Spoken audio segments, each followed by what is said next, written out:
At the start, they don't have much weaponry. All they have is a shiny sword and a butterfly net. On the way, they get to use many different kinds of gadgets. All of them are managed by the revolutionary use of analog-only controls. Well done!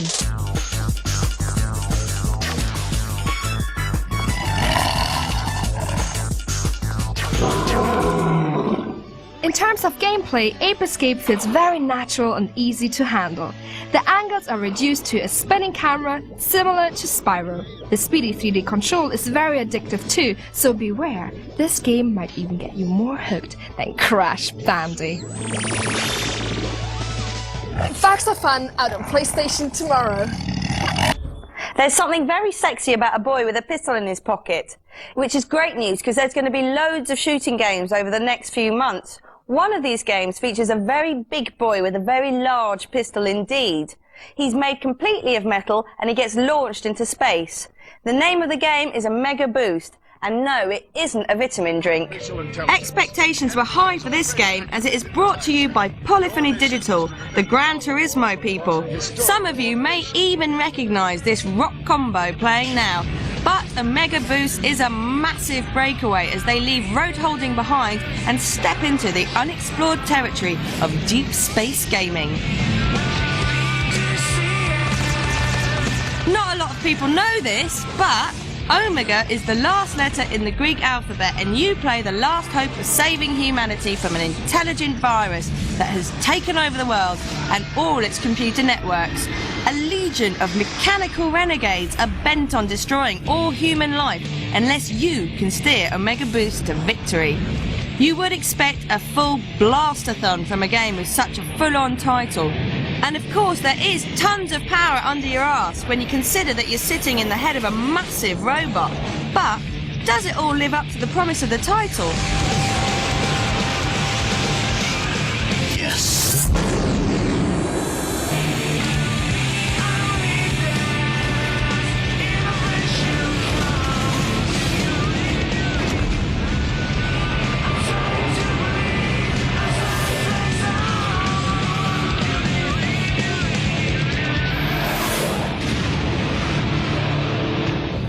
Although the graphics look pretty smart, the gameplay feels pretty lame. Don't let that sexy big gun put you off. You'll feel like you're using it well. But let's face it, it's not that difficult. In fact, the giant mech warrior has 3 shooters in his arsenal. The Vulcan cannon, a standard homing gun, the homing missiles, which are very handy indeed, and the Viper boost effect that you pick up in later levels. With that one, you can ram your opponents into eternity. Nice. All pretty impressive visually when sending fire and sparks up into the dark universe, but that's about it. Your key to success, however, has to be your flying ability.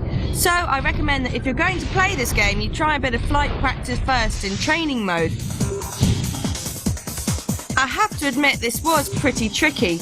Every time you clear a zone, you're given a score for your flying capabilities, and if you want to get ahead, you're going to have to be a top pilot with grade A marks. Once you get going, however, a space flight is disappointingly dull.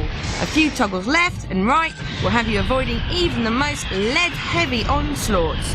Although the learning curve is pretty steep, the gameplay gets very samey once you've got the hang of it. Simply lock onto your opponents, blast away, and then avoid the return fire. Repeat, repeat, and repeat until dead. Very dull indeed. Although the action is beautifully fluid, the gameplay is linear and empty. If I were you, I'd save your money for better shooters and space games due out later this year. Watch out as well for some top titles from Dreamcast out in September.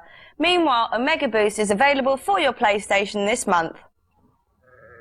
We've seen games about killing, games about driving, games about exploring the dark worlds of mystery and adventure. Little wonder that someone came up with a game all about sheep. Sheep is what you could call a herd them up with a very original but simple gameplay. You are the shepherd, and your goal is to get all your sheep through danger and out of a maze-like labyrinth. The concept of the basic gameplay stays the same through all 16 levels, but as you progress, the environments become more surreal. For example, you have to guide your sheep out of a nightclub. The FMV looks very smooth, but once in action the game looks rather cheap. Graphically, Sheep looks like a strategy game still stuck in puberty. But if you can live with the shortcomings and are desperate to get a steer on animals with attitudes, this game could be for you.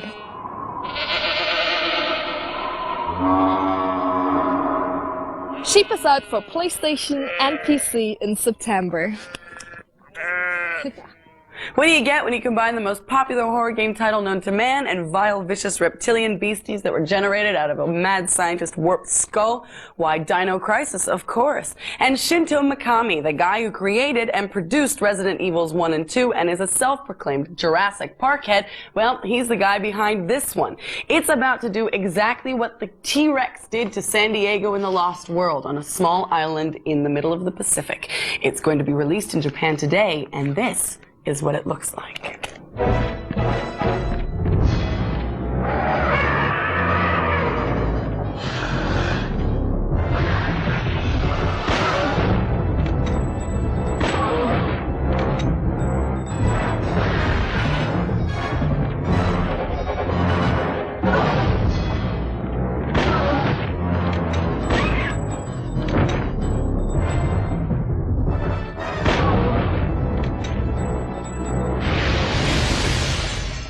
Oh, you've got to be kidding me.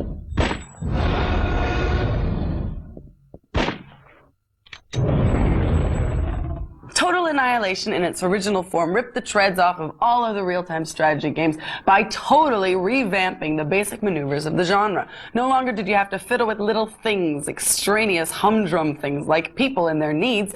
No, TA allowed you hours, 11 plus per day, of strategy glory. Basically, since then, it's been mercilessly copied by everyone, but not for the plotline. The developers are out to change all that with the release of Total Annihilation Kingdoms. The first one was set in a nuclear wasteland. The end of the world was nigh. Two factions, good and bad, fought and killed and overpowered each other. But in its inception, the developers never thought of a plotline. They just came up with the premise. The emails of fans cried for a reason to totally annihilate. The designers complied, and what we have here is something resembling King Arthur's Nightfall exploits with 48 missions and a lot more color.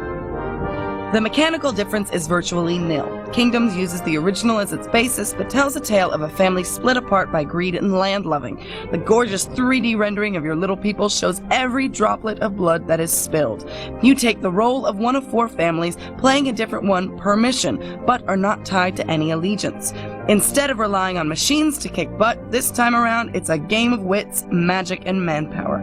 They've added extra dimensions, so this king of all multiplayers actually plays a pretty excellent single game as well. All around, this baby looks to add to an already perfect game. TA Kingdoms is out now.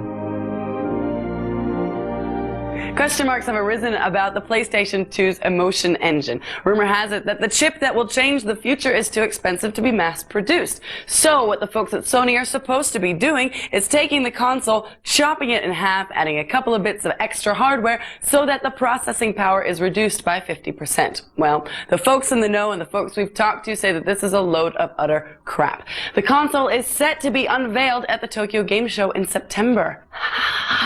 And speaking of unveiling, quick, run out and get yourself a reservation for a Dreamcast, because at HMV, for 30 quid, you can ensure you get one of these, a UK version of your very own Sega New Machine. Ooh, pretty. Yes, but I'm taking this one home with me so I can play some games so I can update you, watching viewers, about how exactly this compares with other consoles. Competition time! Here's your chance to become one of 5 lucky winners to win this bumper prize. Including the sexy S&M pack from Bloody Roar 2. And a copy of the game. And a copy of Street Fighter Alpha 3. And a copy of Bomberman. And 2 cheat books for PlayStation and Nintendo. All you have to do is answer this very easy question. In Tekken, there are 2 sisters, Nina and Anna. What is their family name? Please email your answer to bitsforlater@aol.com. See ya!